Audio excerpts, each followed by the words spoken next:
যেই দরবার বিশ্ব জাকের মন্দির, এমন দরবার শরীফ আমার পীর কেবলাদার হুজুর বলেছেন, বাবারা এই দরবার শুধু মুসলমানদের জন্য নির্দিষ্ট নয়। এখানে মুসলমানরা আসবে, হিন্দু আসবে, বৌদ্ধ আসবে, খ্রিস্টানও আসবে, সমস্ত জাতি ধর্ম নির্বিশেষে সবার আশ্রয় স্থল হলো বিশ্ব জাকের মন্দির ৮৮ বাগ দরবার শরীফ।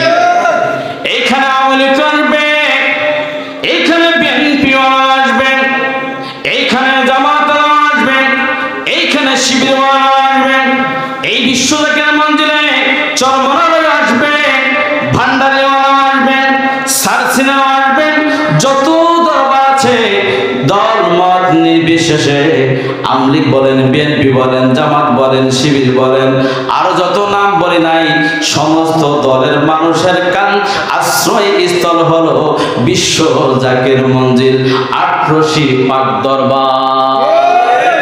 এই দরবারটা এমন দরবার, রাজনীতি মুক্তি দরবার। ঠিক কি হলো? এখানে কোন রাজনীতি চলে না। আমার পীরকেবলাদান ভোটের জন্য ব্যস্ত নাই। পীরকেবলাদান হুজুর বলছেন, বাবা আমি যে দল ঘোষণা করে গিয়েছি, এই দল এমন একটা দল যে দলের হেফাজতকারী আমার আল্লাহ, যে দলের হেফাজতকারী আমার আল্লাহ।